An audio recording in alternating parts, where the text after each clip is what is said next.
Buenas tardes, mi nombre es David Montoya, yo soy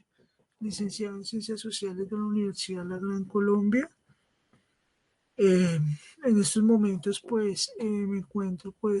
realizando una maestría, estoy haciendo mi posgrado,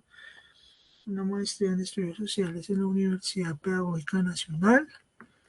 En el sector educativo pues llevo aproximadamente unos 6 años de experiencia, o tengo unos 6 años de experiencia y actualmente me encuentro laborando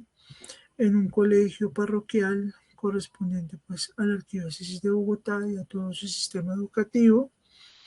En este colegio pues llevo aproximadamente 3 años y pues laborando y acompañando el área de ciencias sociales.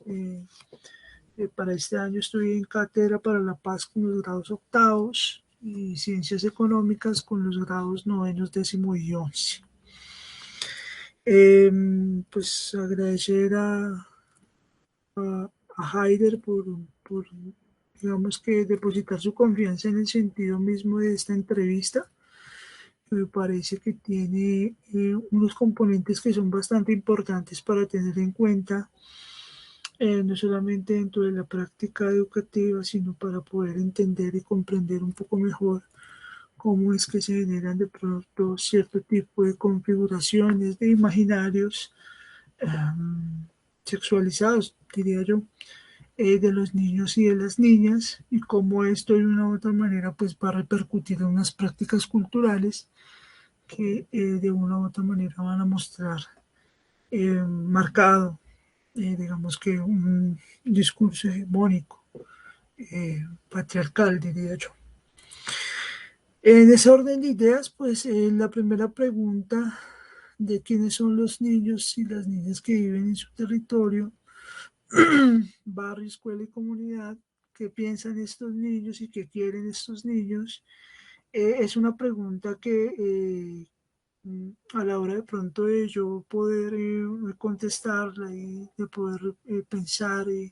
en quiénes son esos niños y esas niñas, pues me llevó de pronto una primera iniciativa, una primera definición de ellos, y es que pues esos niños son niños y niños, valga la redundancia, hijos de personas pertenecientes a una clase media trabajadora que en su totalidad son independientes. Esto pues digamos que es una definición que yo pude digamos que extraer pues del contexto en el que yo laboro, ¿no? Entonces laboro en un barrio de la ciudad de Bogotá, al sur de la ciudad de Bogotá, donde pues es una población que va a estar oscilando más o menos entre los estratos 1 y 2, y pues que de una u otra manera en su gran mayoría yo puedo detectar que de pronto son o que tienen digamos que esta actividad económica, son independientes. Considero que esta definición que hice de manera contextual fue una definición que fue bastante básica, en el sentido mismo de que más adelante me puse a reflexionar y empecé a reflexionar acerca de que muchas veces nosotros los adultos somos los que definimos algo. En este caso, yo como adulto estoy definiendo a estos niños con los que yo comparto todos los días a partir de un referente, y es el referente de sus padres. Entonces, es algo que de verdad me llevó pues a reflexionar con respecto pues a ese referente, a esa definición de los niños, que pues obviamente es una construcción de adultos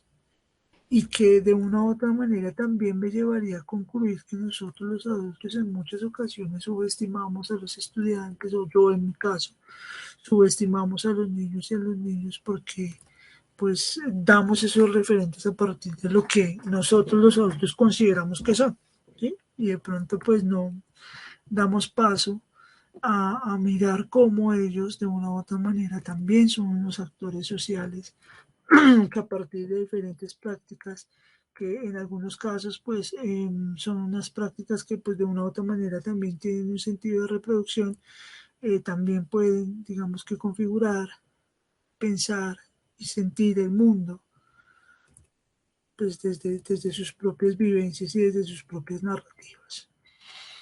Entonces, digamos que este sería como en su inicio esta primera reflexión que yo digamos que puedo tomar. Eh, si yo pienso de pronto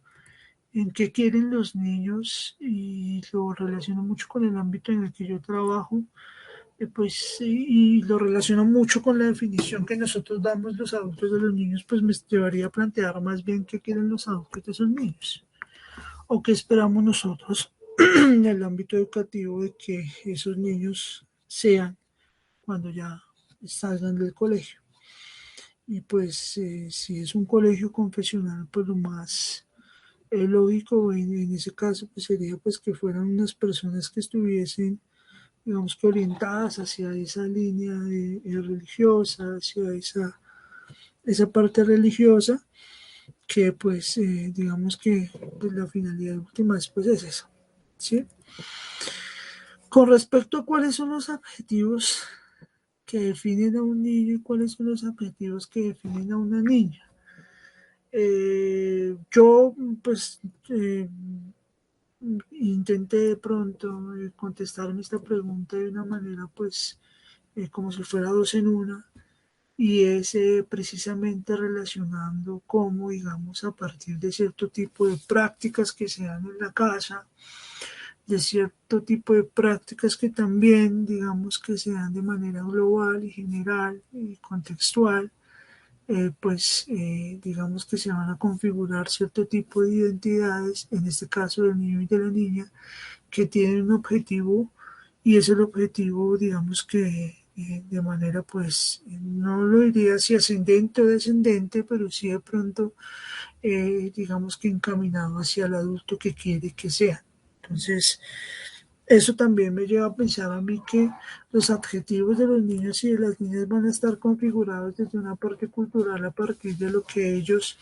en sus prácticas se les va a asignar ese espacio. Es decir,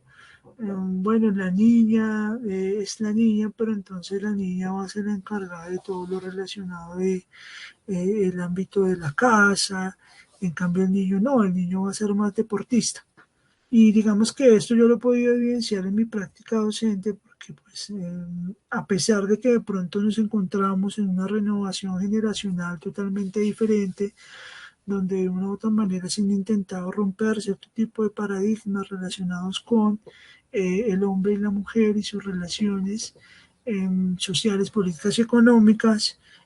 Digamos que todavía es muy evidente de pronto en algunos casos cómo de pronto a las niñas se les va a asignar única y exclusivamente ese espacio de la casa. En cambio al niño se le va a asignar un espacio público como el espacio del deporte. ¿Sí? Entonces, es algo que de pronto me lleva a reflexionar que a partir de esos escenarios se pueden configurar unos adjetivos como de fragilidad, como de servicio, de pronto unos de delicadeza que también, digamos, van a ser reproducidos en la escuela. Entonces, niña, siéntese bien porque pues usted es una niña y se debe sentar bien. Niña, exprésese bien porque usted es una niña y usted se debe expresar bien, pero entonces al hombre, de pronto esa parte, esos escenarios, de una u otra manera, eh, digamos que no son tan correctivos en ese sentido. Entonces me llevaría pues a replantear esa cuestión acerca de los adjetivos y mi respuesta sería que estos van a ser de una u otra manera determinantes en el sentido de que van a estar, digamos que supeditados a unos contextos culturales en los que tanto al niño como a la niña se les van a asignar desde su infancia, desde el hogar, desde el colegio, cierto tipo de prácticas que van a estar orientadas de pronto a, digamos que a reproducir este tipo de hegemonía patriarcal, unos discursos de poder que un poco son sexistas, por decirlo así. Mm, la pregunta dice, la siguiente pregunta dice es que si existen diferencias entre niños y niñas. En ese orden de ideas yo consideraría que si los adjetivos van a estar configurados a partir de unos escenarios y unos espacios que van a ser determinados para la niña y para el niño y que de una u otra manera van a tener una proyección para el adulto que ellos deben ser, pues las diferencias siempre van a ser claras. Y son diferencias que van a estar relacionadas directamente con las prácticas que van a tener.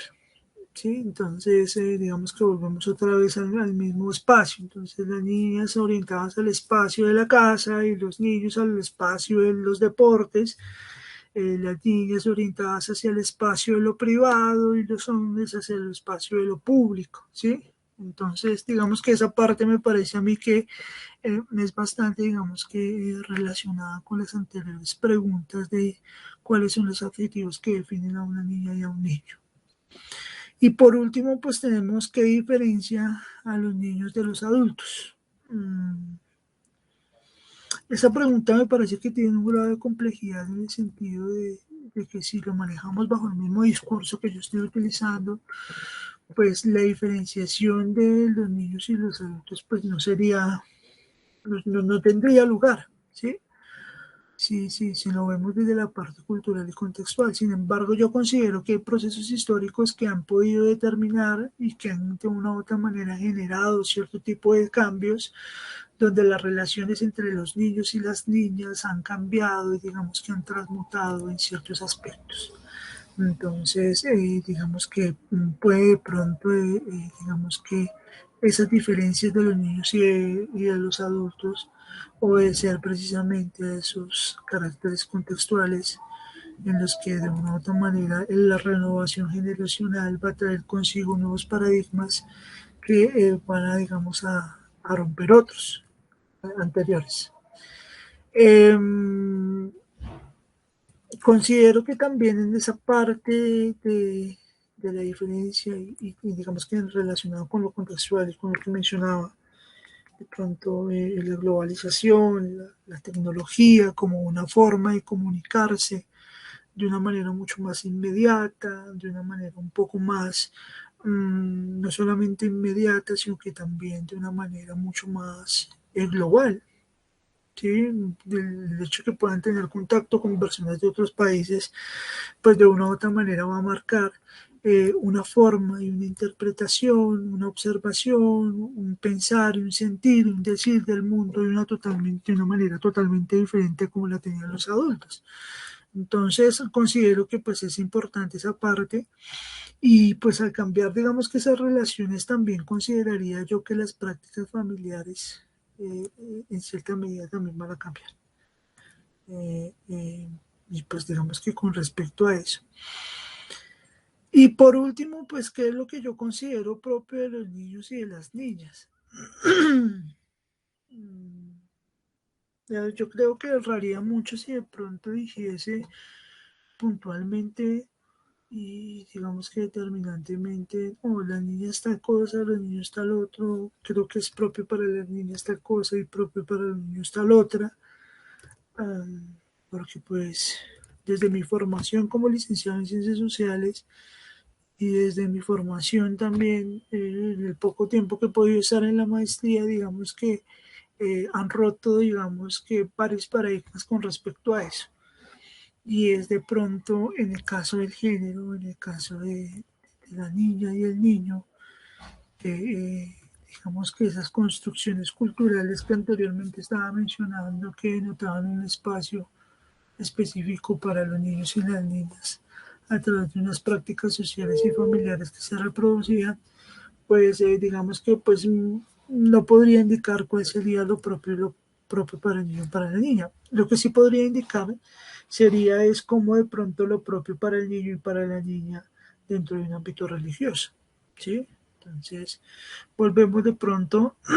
a esa construcción de lo religioso, donde digamos el hombre siempre va a ser de una u otra manera pues ese hegemón, ese poderío, ese poder que va a estar establecido en una sociedad. Entonces, desde los relatos bíblicos como Adán y Eva, en la extracción de la costilla, entonces la mujer proviene del hombre, y si proviene del hombre se van a generar cierto tipo de justificaciones, de prácticas de sometimiento a la mujer. Yo considero que esa parte, la parte educativa, pues se ve y no se ve, en el sentido de que de pronto se le quiere establecer a la mujer cierto tipo de prácticas, ¿sí? Entonces, oye, tú tienes un peluqueado de hombre, pero tú eres mujer. Entonces, tienes que arreglarte eso. Puede ser un ejemplo claro de cómo de pronto se pueden configurar esos aspectos. De pronto cierto tipo de vocabulario, ¿sí? Entonces, uy, no, tú no te puedes expresar de esa manera porque tú eres una niña. Y las niñas son decentes, son prudentes, son, ¿sí? Esos objetivos que desde la parte religiosa también de una u otra manera se van generando y se van reproduciendo también en el sistema educativo. Eso yo creo que sería todo. Espero pues que esta corta entrevista, breve entrevista, básica entrevista, sirva de pronto para generar espacios de reflexión con respecto a cómo desde nuestra práctica educativa nosotros también en cierta medida podemos ser agentes transformadores o agentes que reproducen en cierta medida esas prácticas culturales que van a denotar cierto tipo de discurso del poder y cierto tipo de hegemonía patriarcal en la que la parte de la diferencia sexual va a determinar unos imaginarios y unas prácticas y símbolos acerca del hombre y de la mujer, del niño y de la niña. Muchas gracias y pues espero esta reflexión haya podido servir.